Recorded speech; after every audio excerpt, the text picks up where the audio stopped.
Very nice to meet you. Now, I've got to ask you, how are you finding all the reactions to the film? Because obviously yesterday it was premiered in Dublin. That's right. How are you finding it? What's the reaction like? It's been great. I was in my my home country myself, which was a real privilege, and surrounded by friends and family is always a nice time. But very sort of excited with audience reaction on the night, across media, across various kind of platforms of communication. People seem to be very excited about it. It's a very different tale.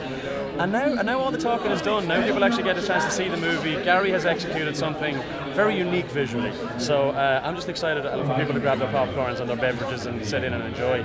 And it's not your average type of vampire film. For somebody who's not a fan of vampire films out there, if they're thinking, should I watch it, should I not? It's not actually your average vampire film. It's actually about him as a person, isn't it, before that happens? Correct, yeah. It's kind of... What we're finding here is that it's not really a story of this has become the status quo of young sexy vampires. There's been a lot of those pieces done recently. This is something that kind of ticks other boxes. The historical sort of basis, that ground rock that is on which it's based, the failed invasion of the Turks across Europe, Vlad Tepes repelling them. There's still questions as to how he did that. It's something very different, and it's something that will get people kind of asking different questions about the sort of origin of vampires. That sort of that gritty DNA that makes up this mutation in nature.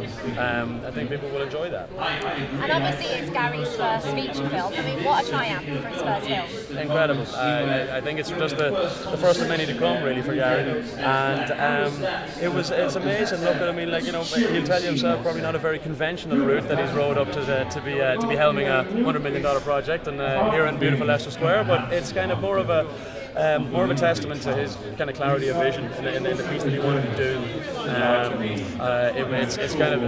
It's one of those sort of things that it's the right man, the right place, the right time for the right job, and he's just executed when he needed to. What was like? Obviously, the costumes are beautiful. That's one of the things that really stand out. The settings, the costume. What was it like wearing those? Because they look quite heavy. Oh yeah. But you know what? We filmed in Northern Ireland, and it was we didn't have to struggle with too many hot days. So sometimes you're very happy with the little bit of extra padding. But absolutely incredible. I mean, from my own perspective, the piece that Dimitri wears both is sort of in general kind of combat, but also the sort of fabulous ballroom scene that we see towards the beginning. Absolutely just masterfully crafted. Sarah looks absolutely gorgeous as Morena, just angelic, incredible. And then Luke is just he's that badass leader of us all, and so he kind of has that look to go with it. And obviously, I'm not going to spoil the ending, but I was talking about it with Charles Dance earlier. It's a very open ending, let's phrase it that way. Any chance of a sequel, do we think? It is an open ending, but you know what, the sequel talk, I'm going to leave that to the grown-ups in the bigger offices and see what they come up with, and we'll see what happens next. That's lovely. Thank you so much. Cheers. Pleasure.